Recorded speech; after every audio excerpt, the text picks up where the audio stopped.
di Barcelona, United pulang ke Manchester dan disambut oleh lebih dari 500.000 supporter yang memadati jalan kota. Atas pencapaian luar biasa itu, Alex Ferguson dianugerahi gelar kebangsawanan dan resmi menjadi Sir Alex Ferguson, sosok yang berhasil mewujudkan mimpi yang sebelumnya terasa mustahil.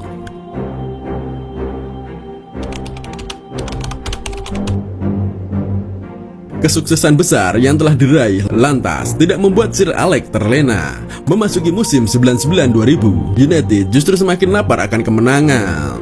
Usai treble, Peter Schmeichel meninggalkan klub setelah 8 musim membela United, meski kemudian ia mencoreng warisannya dengan bergabung ke Manchester City. Di Liga, United kembali menahan laju Arsenal asuhan Arsene Wenger dan meraih gelar Premier League kedua secara beruntun. Hanya kalah 3 kali sepanjang musim dan unggul dengan selisih poin yang memecahkan rekor dengan raihan 18 poin. Pasukan Ferguson juga menjuarai Piala Interkontinental di Tokyo. Namun kejayaan Eropa tak terulang karena mereka tersingkir di perempat final Liga Champions oleh Real Madrid yang akhirnya keluar sebagai juara.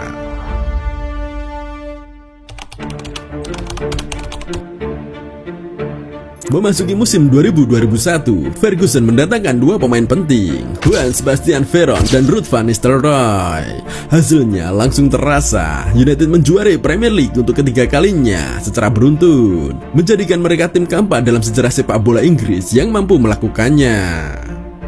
Musim ini juga diwarnai momen kelam yang terkenal. Roy Keane akhirnya bertemu kembali dengan Erling Haaland untuk pertama kalinya sejak cedera parah yang ia alami. Keane melakukan tackle brutal yang kemudian dianggap mengakhiri karir Haaland, salah satu insiden paling kontroversial dalam sejarah sepak bola Inggris. Meski United begitu dominan, awan keraguan mulai muncul. Sir Alex Ferguson mengumumkan bahwa ia akan pensiun di akhir musim. Walau keputusan itu kemudian dibatalkan, benih-benih masalah sudah mulai tumbuh di Manchester. Tim treble perlahan mulai terurai, penantang baru bermunculan di Premier League, dan Ferguson memasuki salah satu periode tergelap sepanjang masa kepemimpinannya. Sekali lagi, ia harus membangun ulang tim, bahkan ketika sebagian supporter mulai meragukan sosok yang telah memberi mereka segalanya. 5 tahun berikutnya bukanlah masa yang mudah. Tim treble perlahan memudar, tetapi seperti biasa, Ferguson diam-diam mulai menanam fondasi untuk kejayaan berikutnya. Musim 2001-2002 dibuka dengan keputusan besar, Jaap Stam dijual ke Lazio. Bertahun-tahun kemudian, Sir Alex menyebut transfer ini sebagai kesalahan terbesar dalam karirnya di Manchester United. United tampil buruk, sempat terdampar di posisi 9 klasemen pada bulan Desember, dan tersingkir lebih awal dari Piala Liga dan FA Cup. Musim itu berakhir dengan kekecewaan. Arsenal kembali menjadi juara Premier League, namun ada satu cahaya terang. Ruud van Nistelrooy, striker asal Belanda itu langsung menunjukkan dirinya sebagai salah satu penyerang paling mematikan di Inggris. Meski begitu, secara keseluruhan United tetap tampil di bawah harapan. Maka saat memasuki musim 2002-2003, Ferguson masih mencari pengganti Jaap Stam.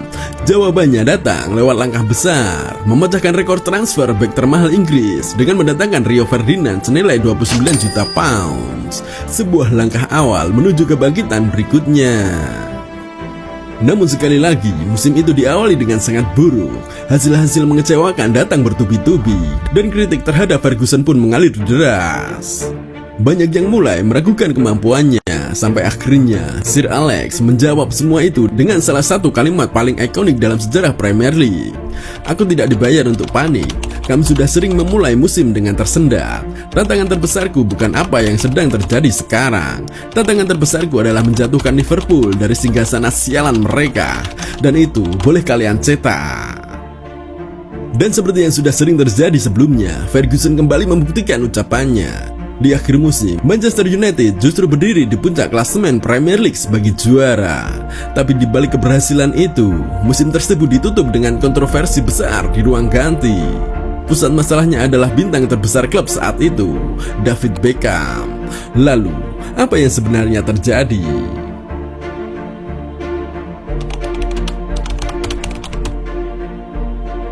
Hubungan Sir Alex dan Beckham sebenarnya sudah lama memanas. Ferguson mulai lelah dengan status Beckham sebagai superstar yang menurutnya perlahan mengganggu fokus tim. Ketegangan itu akhirnya meledak dalam sebuah insiden yang kini melegenda. Suatu hari Ferguson masuk ke ruang ganti dalam keadaan marah dan menendang sebuah sepatu. Tanpa disengaja, sepatu itu melayang dan mengenai wajah Beckham hingga melukai wajahnya. Meski jelas sebuah kecelakaan, kejadian ini langsung menjadi konsumsi media dan memperkeruh hubungan keduanya.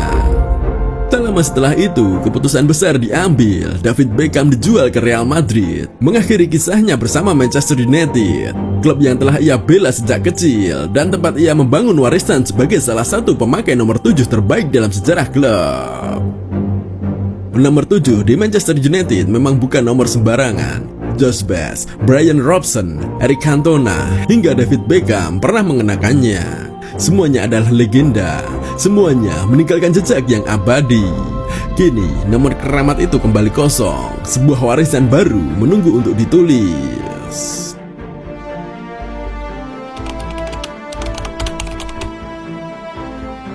Pada 12 Agustus 2003, Sir Alex Ferguson mendatangkan seorang winger muda berusia 18 tahun dari Sporting Lisbon. Bocah asal Portugal itu masih kurus, penuh gaya, dan sangat percaya diri. Namun, sejak pandangan pertama, Ferguson melihat sesuatu yang istimewa. Begitu istimewanya hingga ia langsung memberikan nomor 7 kepadanya sejak hari pertama. Ya, pemuda itu bernama Cristiano Ronaldo. Meski begitu, tahun-tahun awal Ronaldo di MU masih jauh dari kata sempurna. Ia masih mentah, penuh trik, penuh gocekan, tapi minim hasil akhir. Ia masih harus banyak belajar sebelum benar-benar menjadi pemain terbaik di dunia. Memasuki musim 2003-2004, Manchester United resmi memasuki masa transisi. Tim ini sedang dibongkar dan dibangun ulang. Bahkan United harus menerima kenyataan pahit. Mereka akan melewati 3 musim berikutnya tanpa gelar Premier League.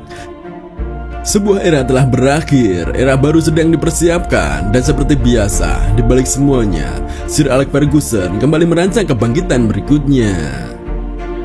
Namun, masa-masa ini juga dipenuhi kontroversi dan drama. Pada Desember musim 2003-2004, Manchester United mendapat pukulan besar. Rio Ferdinand dijatuhi hukuman larangan bermain selama 8 bulan hanya karena terlambat menghadiri tes doping. Ironisnya, ia tetap menjalani tes di hari yang sama dan hasilnya negatif. Tapi aturan tetap aturan, karena melewatkan jadwal awal, ia tetap dihukum. Tanpa Ferdinand di lini belakang, performa United menurun drastis. Mereka yang sempat berada di puncak klasemen perlahan tergelincir hingga finish di posisi ketiga. Sementara itu, Arsenal melaju tanpa terkalahkan sepanjang musim dan mengangkat trofi Premier League, menjadi satu-satunya tim dalam sejarah liga yang melakukannya. United memang masih bisa menyelamatkan musim dengan menjuarai FA Cup setelah menang 3-0 atas Millwall di final. Tetapi di Eropa, mereka tersingkir lebih awal oleh Porto asuhan Jose Mourinho. Sebuah pertanda tentang apa yang akan datang di sepak bola Inggris.